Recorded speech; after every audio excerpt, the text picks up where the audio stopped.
going to answer the question when I ask it. You all know what the answer is. So thank you very much for inviting me to give this lecture. And I'm going to talk about, since this is the centenary of Scott's trip to Antarctica, about Scott and the plants that he collected, and a bit about the geology and some more plants that I collected.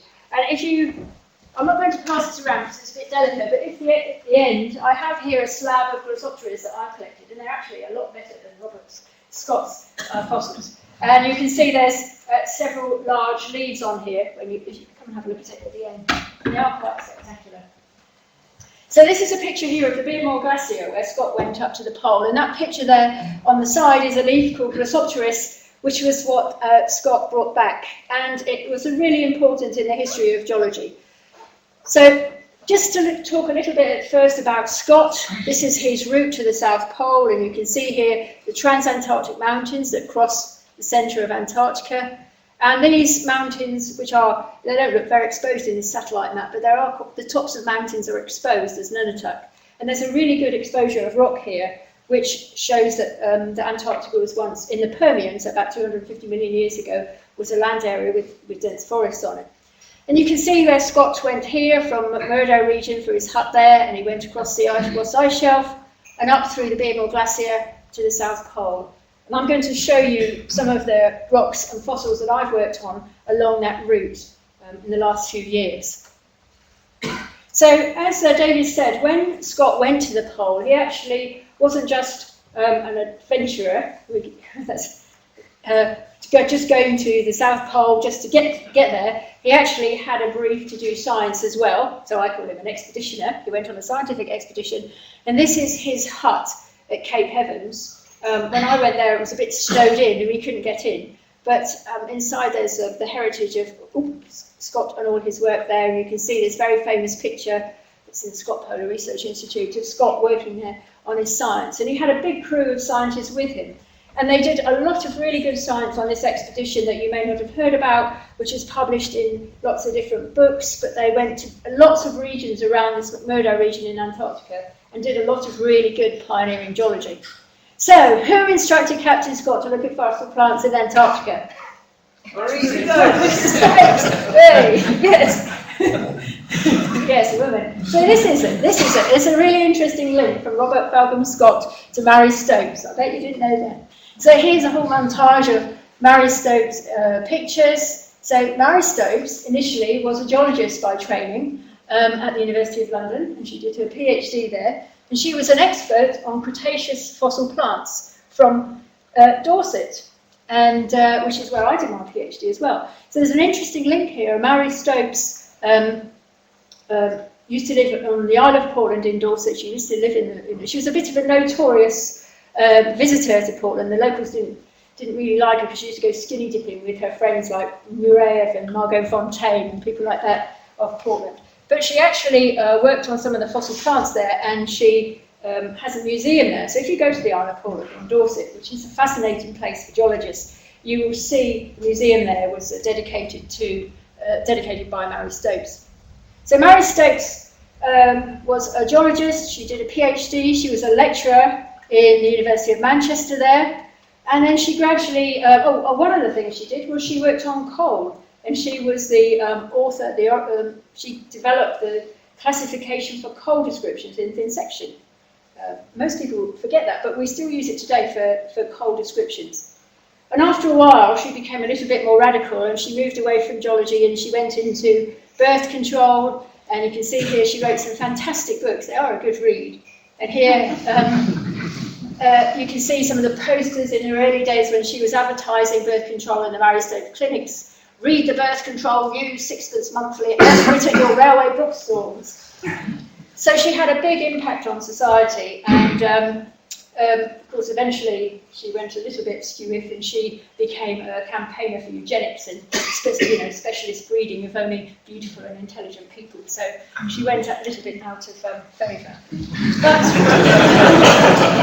the really key thing is that when Robert Scott was raising money to fund the expedition to Antarctica, he went to Manchester for a dinner, and Mary Stopes sounds as if she was a really sort of energetic woman, and I'm sure she accosted him, And she initially asked him to take her to Antarctica to collect fossil plants. And he said, you know, of course not my dear woman, and then she tried to convince him to take his wife to collect fossil plants, and that didn't work either.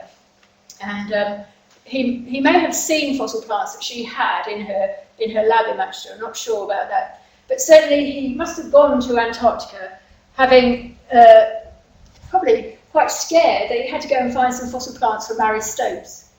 And Mary Stopes realised that actually these Glossopteris leaves, which you'll see in a moment, were very important, because here's a reconstruction of Gondwana, or the continents in the southern hemisphere, and you can see these lines here show where different fossils have found across the continents. And so this was some of the early work that helped people realise that the continents were all once joined together, and there was such a notion as continental drift. And you can see here a strange reconstruction of Glossopteris, but you can see Glossopteris is found on Australia, it's found across Antarctica, it's found in Antarctica here and Antarctica here, it's in India, and it's in Africa, and it's in South America. And all the thick Permian coal seams that are economically important across the southern hemisphere are made of Glossopteris leaf material. So it's very important in economics as well. So let's have a look. Let's go up the Beardmore Glacier now, and I'll show you what's there and where I've been and found some of these Glossopteris fossils. So we'll go to the Beardmore Glacier around here, and this is what it looks like. So this photo is taken, it's not my photo, but it's taken from a place where I've worked, which I'm going to talk about later on in the talk, a place called Oliver Bluffs, which is here. And this is called Plunkett Point. And as you can see here, here's the Beardmore Glacier. So the South Pole is behind me here, and this is looking north towards McMurdo, and you can see it's like a great big river of ice. This is in low light, I guess probably in autumn. And then this is my picture in the height of summer. This was about, I think, December one year when we were there. You can see it is a fairly awesome place. I think it's wide, it's about 40 kilometres across. It's just this big river of ice, the South Pole is towards me, and it's pretty fearsome when you fly over it. It's just this great expanse of glacier ice. So Spot and his men would have came up twice here, but they would have come up along this way, around this way, and they went back this way, along this side of the glacier, and they sort of died around the back there. Oh, and I have to show you this. I was looking for slides of Antarctica. So this is a knitted Antarctica, and if you want a knitted Antarctica, it's felted actually. And here's the Beardmore Glacier coming down here across the Antarctic margin. And this is a picture. These are the newly released pictures this year for the centenary from the Scott Polar Research Institute. And you can see this one wasn't released because it has a big fingerprint on it. But this is a fantastic picture of the Beardmore Glacier, and I read that this might be Wilson here in a makeshift tent, and he's supposed to be sketching, I think. But you can see there are, up the side of the glacier where they went, you can see snow-covered mountains along there. So this is on the right-hand side of the glacier looking up the glacier. I'll show you some of it in a moment. And this is a fantastic picture to show Scott's party going, I presume it's towards the pole, but I don't know, it could be coming back. And it's looking at a range of mountains on the side of the glacier called the Buckley Range, or Buckley Island, which is where the Glossopteris was found that came back with Scott into their last depot. And you can see here, yeah, the same tents that we use today. So this is called a Scott tent because one of them has got Scott in it. And this is exactly the kind of tent the British Antarctic Survey and the Americans and the Australians and New Zealanders use today. So it's tried and tested. You can see it's got just wooden poles, and then there's double-walled canvas. So all you need to do is keep the wind out. You don't get wet because it's too dry. And then you can see there's a tunnel here. That's how you get in. There's a long, about a metre and a half of coarse canvas tunnel, and you sort of crawl through that, and then you can tie it up to stop the wind blowing in. So it works. So we keep on using them. And these rocks you can see here, you can see two colours of rocks. So the lighter colours here are the Permian and Triassic, Permian sediments, about 250 million years old. And they are, as I'll show you, they are the product of rivers that flowed over this area about 250 million years ago.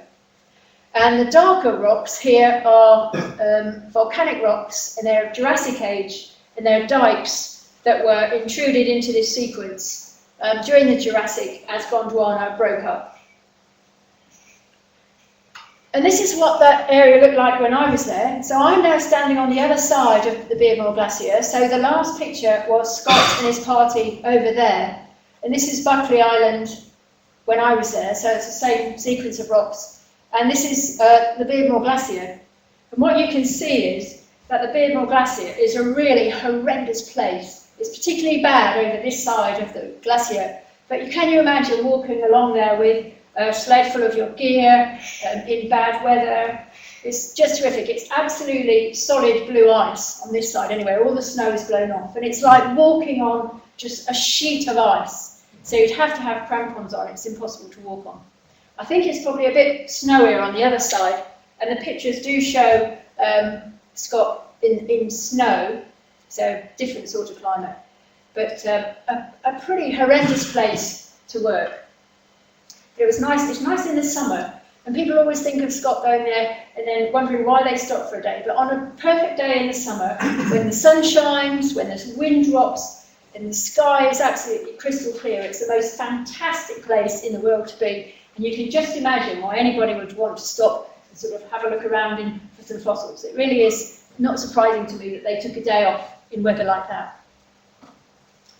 So this is what they found. So particularly Edward Wilson, which I'll come back into a moment. I think the record is that they spent some time sort of on some moraine ridges, which were at the base of those mountains, on the edge of the glacier, and they found bits of fossil plants in the moraine. And this is what they found. They found some of these plants which are not very well preserved, but there are some bits of leaf material where you can just see the veins on them. And in the, I saw the bit that was on display in the Natural History Museum in the beginning of the year, and it really isn't a very impressive fossil. You really have to look at it hard and know what it is before you can see that it's Glossopteris. And the wisdom is that Wilson collected these. I think he collected these fossils, and Scott carried them back. Whether he realised that he was going to keep Barry Stokes happy, I don't know. But if you read some of the literature, it suggests that Scott really didn't know that he had found Glossopteris fossils, but he realised they were plant fossils. And they carried them back, and of course they carried them back all the way down back to their final camp, and they were found in a box when people came to rescue the bodies. And the specimens were worked on a bit later, I think about 1919, by A.C. Seward, who is a very famous paleobotanist, and there's a link to the job stock here. He was president of the society, anyone who less than model. But he wrote some fantastic books about fossil plants, and he wrote a paper which identified the fossils that Scott and his party brought back as Glossopteris. So Mary Stokes would have been happy, but she had to wait a while for that result.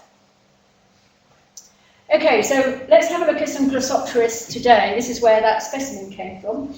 So here's a paleographic reconstruction of the world at about that time. So that's the whole globe sort of pulled apart from the back. And so you can see that at this particular time, all the continents were really amassed together in a land called Pangaea, with big ocean all around it. And there had been, through the Carboniferous and Permian, a huge, there was a big ice age that lasted about 80 million years along the southern hemisphere. It may not have been a big ice sheet like that, it may have been several ice sheets that sort of moved across the continents as the continents moved across the pole. But what we're looking at is very high latitude sites, about 85 degrees south at this time. So this is what these rocks look like. These are in the Transantarctic Mountains, but this is it's not far from McMurdo actually. But this area here, called Allen Hills, is a little area of rock that's very close to the sort of plateau, so that if you sort of go from here and then go, the next stop is the South Pole, a few hundred miles. And Allen Hills you can see that this place is windswept, and the ancient glaciers have eroded all these, so you get fantastic bedding plains of Permian sediments, which reveal all the fossil plants. Oops.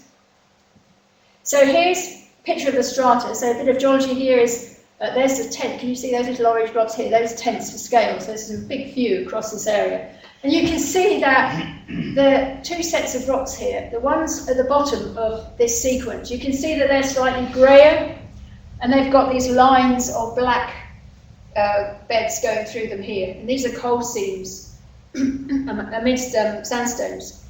And then we get to a point here, and you can see all those black lines, and the muddiness is missing, and we just get to this orange rock. And this is because here there's a major unconformity, there's a missing rock here, there's time missing in here, and this is the Triassic. And it's quite interesting because you can see this in the field, the coal disappears and the Triassic is just sandstone, and it represents really a climate warming. And Glossopteris died out, so Glossopteris dies out here. That brown stuff here is the Jurassic volcanics, which is cutting through this sequence. So these coal seams in the Permian, they're quite thick. You can see here they're really dense. They're highly mature now. There's my New Zealand colleagues there, and they were fantastic because when the sun was shut, this is a very windy place, Allen Hills. It was so windy that the New Zealanders insisted that we take this extra kind of hut tent, and they cemented it into the ground, into the rock strata, because they were worried that our tents would blow away. But we were fine. And so here's Malcolm and Ken, and we often went and stood by these coal seams because they heated up in the sun, because this is summer, so it's 24 hours of sunlight, and they got really, really warm. So when we got bitter cold, I've never known such cold hands as working at Allen Hills, with 2 pairs of gloves, trying to write notes. We would creep up to these coal seams and just put our hands on the coal seams like this to try and warm our hands up. So what you can see here is sediments at the bottom, so you can see these are sort of sandy sandstone, so these are big river channels that flowed through this area. And each side of the river channels there were swampy areas where all these trees grew, Glossopteris trees that shed their leaves, and they shed their leaves into boggy floodplains, and then they were compressed and turned into peat, and then eventually, millions of years, into coal. And then you can see all of a sudden this sort of swampy area was suddenly completely overwhelmed by sandstone again, so the river must have, there's probably a big flood that carried all the sand and just coated all this floodplain and killed off all the trees. We did try to take some of this coal, there's loads of coal, we took some of this coal to try and make a big bonfire, because then we were going to melt snow and have a bath, because we were there for about 3 months and no washing because it was too cold. But unfortunately, this coal has been baked by the Jurassic intrusions, and all the gases have been gone out of it. We had to pour kerosene all over the coal and try and light it. And even then it wouldn't burn. So it's the most useless coal in the world. So I don't think anybody is ever going to mine Antarctica. Well, not that area anyway. So here you can see part of the sequence, and there's a tree stump here. Can you see? It's the same colour as the sediments, but there's a silicified tree stump here, and there are lots of tree stumps, there's lots of logs. So we're looking at really big trees. These Glossopteris trees are really big trees, and they are sort of growing on the banks of the river or in the floodplain. And here's a piece of petrified wood, and there are very clear growth rings in there, and they're huge. They're about 1 centimetre wide. The growth ring outside today is 2 or 3 millimetres. So Glossopteris is extinct, but what we know is that it grew very fast, it grew very well, and it was perfectly adapted to these environments. And then there's another leaf here. They're quite long, you'll see some of those on there. They're up to sometimes about 30 centimetres long. These long strap-like leaves. So here we are. And here's another coal seam. So you can see here, we're sort of looking at the river channel, and gradually the river channel moves away. We're coming into a sort of peat swamp here. This is where all the Glossopteris leaves are just packed tight in here, forming this coal, and then suddenly we had a flood which carried more sand on top of the channel. So here's a reconstruction, because Glossopteris doesn't only occur in Antarctica, and it's very well studied in Australia, because there's all the coal mines in Australia and in South Africa, so Glossopteris is well studied. And this is a reconstruction of Glossopteris. You can see it looks like a normal tree, but it's not a tree, it's not a conifer, it's an ancient type of plant called a seed fern. It had specialised roots that could tolerate swampy conditions. There's sort of chambers in the roots, a bit like a mango mangrove type tree to hold, take air down into the roots. And it's got these very strange sort of leaves or leaf-shaped things with the reproductive organs on them. But you can see it's reconstructed here like something like a normal tree. And most people think that Glossopteris was deciduous and that it shed its leaves in the winter, and that's why there are such thick coal seams. And this is a reconstruction. I think it's pretty good for, certainly for Antarctica, but this is by Mary White, and I think this is for Australia, but I think it fits very well with the Antarctic scene. So we had some mountains here, and I think we've still got the remnants of the Gondwanan glaciation there. So we've got glaciers in the highlands. In the rocks we saw evidence of fossilised ice crystal marks and things like that. We still see the odd boulder with striations on, suggesting that it was carried down by a glacier. So I think there are glaciers in the highland. But in the lowland areas, definitely we are in a cold, probably a cold environment, swampy environment, just coming out of the glaciation. So you can see here are all the Glossopteris trees in the background, quite big trees.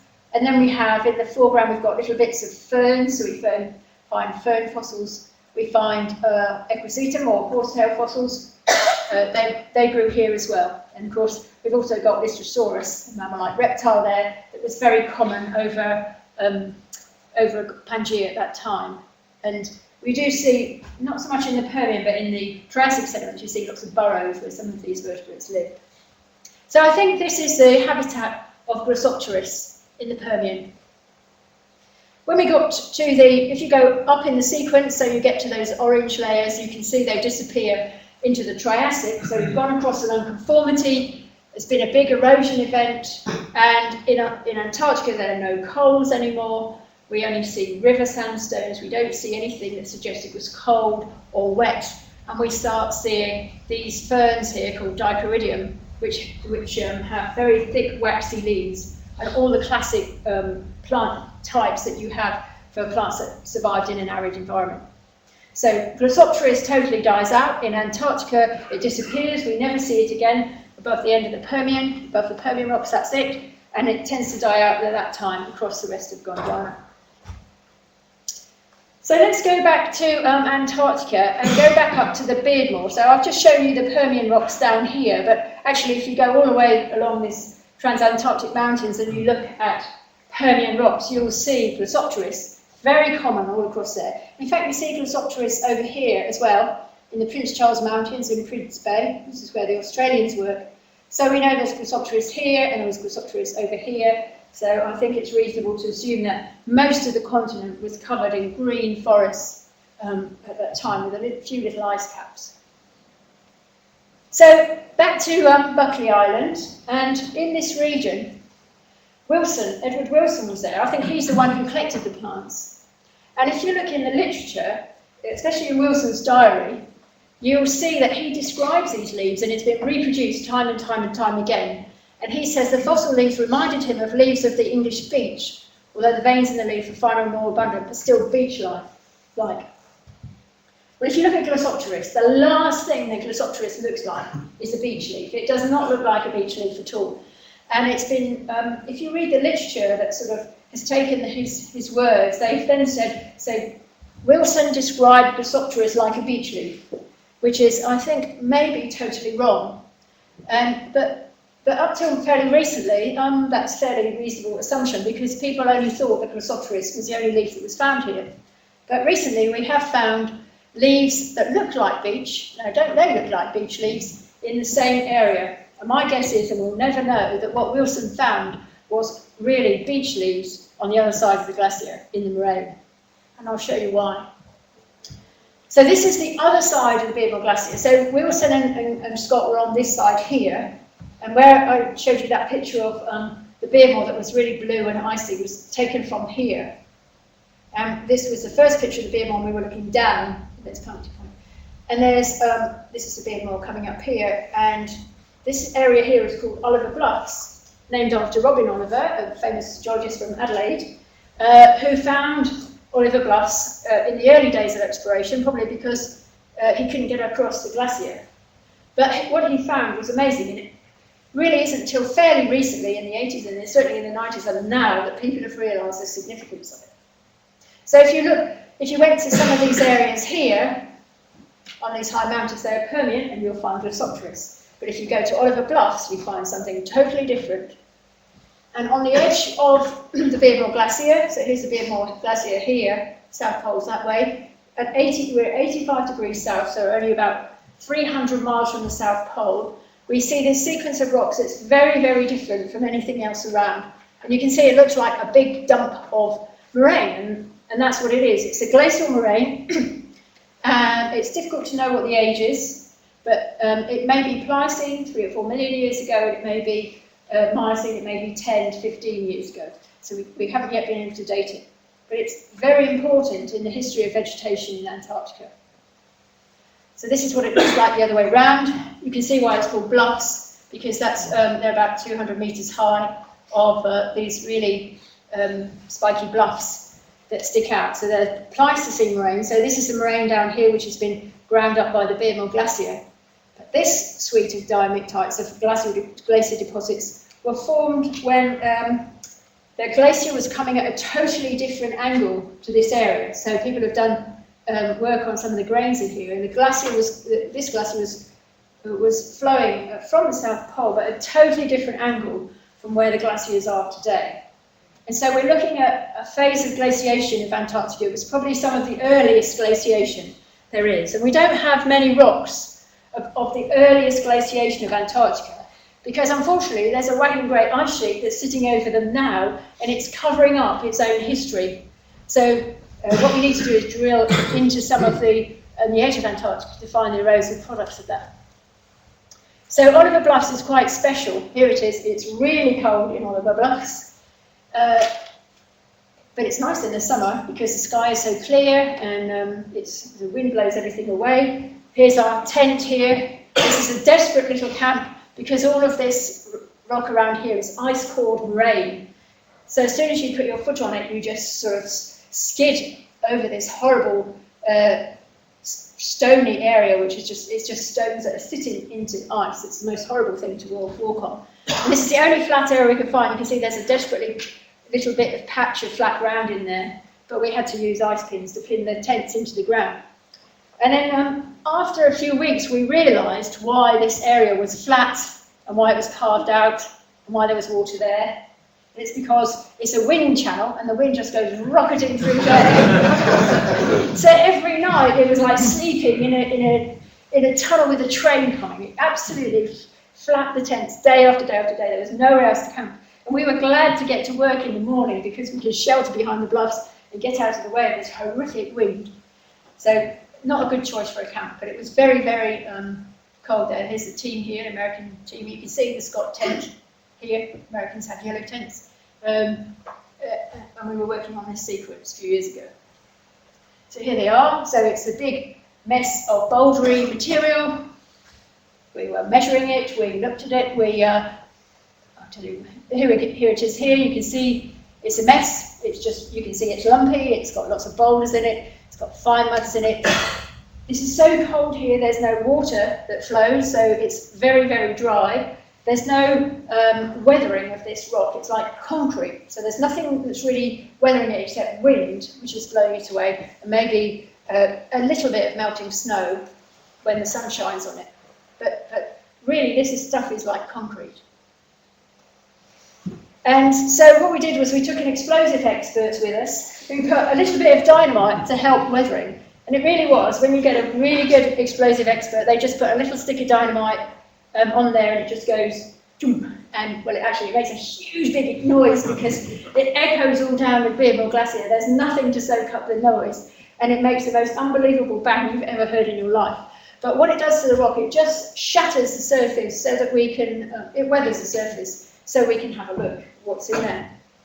And you can see that, most of this is really rocky and rubbly. This is classic glacial diamictite, so we know that there were glaciers there. At some point they were grinding up all the rock around the valley that they were flowing in, and they were dumping it underneath or in front of or at the side of the glacier. But then you can see that there is also a change here, and there's about a metre thick layer here which looks a bit more bedded, and you can see there's definitely some bedding planes or horizontal planes in here. There's actually another one up there, I think, which is the top of these flows. So something happened to the glacier, it stopped eroding, it stopped, and then there was some little bit of sedimentation between. And when we put some dynamite on there and had a look, what we found were these little twigs. So there are fossil plants in a diamictite, which is the last place you would ever look for fossil plants. But there are these little twigs in those layers. And here they are in situ. You can see, with the eye of faith, you can see little brown bits in here. So there are lots of little twigs in here. In a really rubbly layer, but you can see there's a flat surface, and there is some bedding in there. So this must be some outwash sediments. They're quite coarse and gravelly, and it's flowing across a land surface in which these little trees are growing. Here you go, with some there. You can see the size of them. And you can see we can find quite a lot of them when we get to the right area. So this actually was a soil surface in front of a glacier, and these little twigs were growing there, sort of like in front of a glacier on an outwash plain. And they're tiny, they're gnarled. This is a piece of Arctic willow that has the same kind of form in a cold tundra environment. Very, very similar. And here you can see them growing. They're tiny, you know, they're less than a centimetre. And these little twigs, they're growing around big boulders in the soil surface. So we've got a soil surface of a glacial environment that maybe 3-10 million years ago. And everything that we look at in the plants show us that we're looking at these small tundra-like shrubs. So this is an Arctic willow from the Arctic, but it has the same kind of growth form.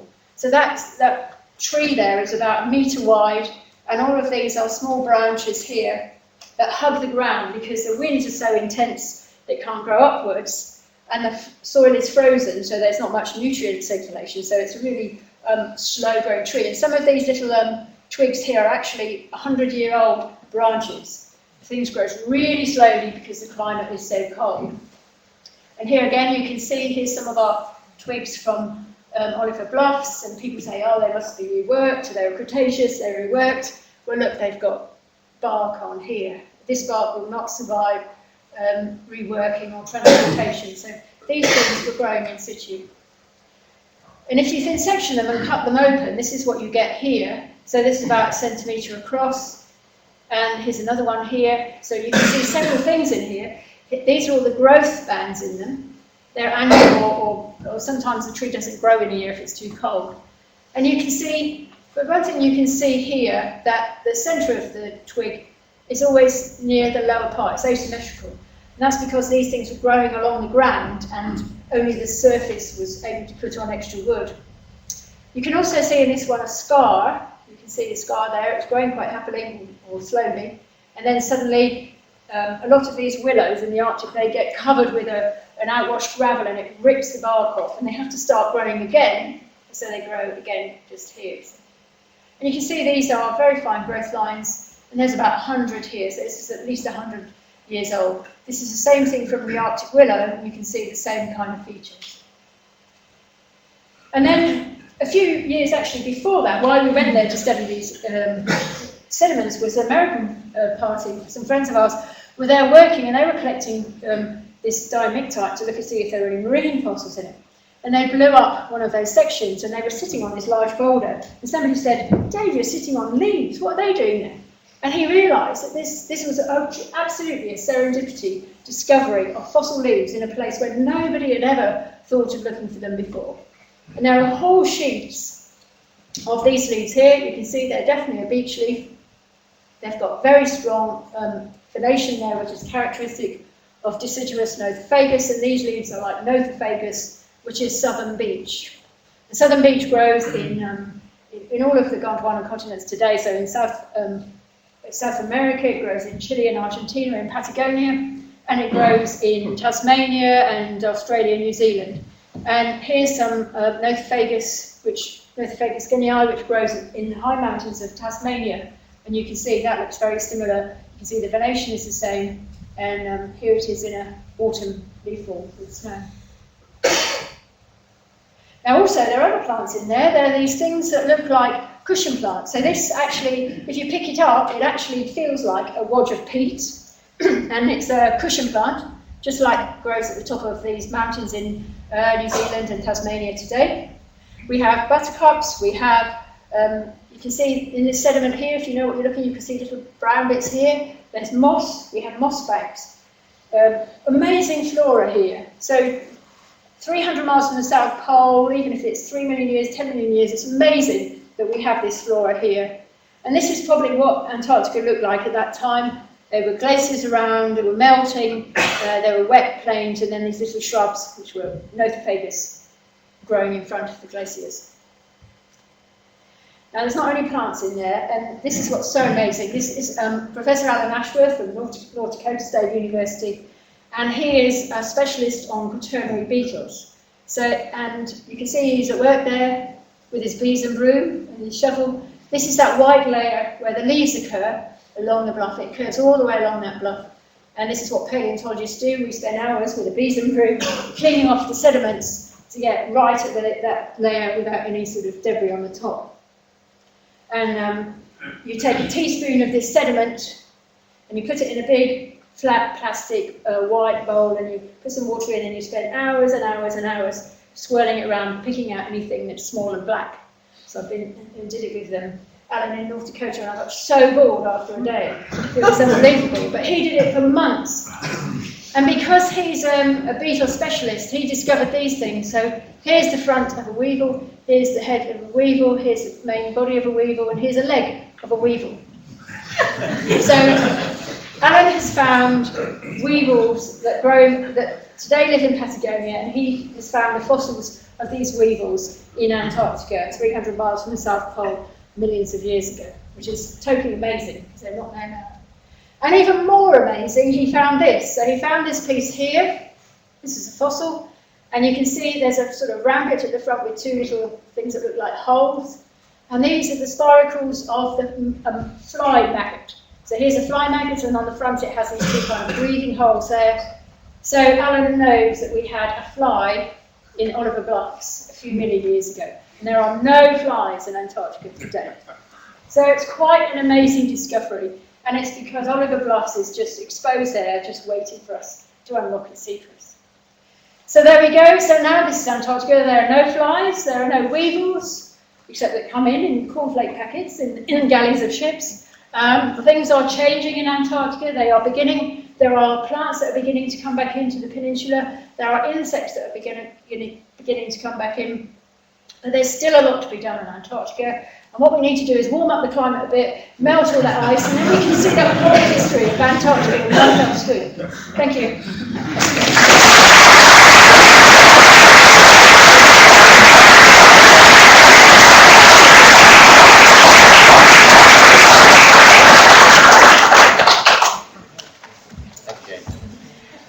You'll take a few questions? Yes. We haven't much time because dinner awaits. However, questions? I can't see in the glue.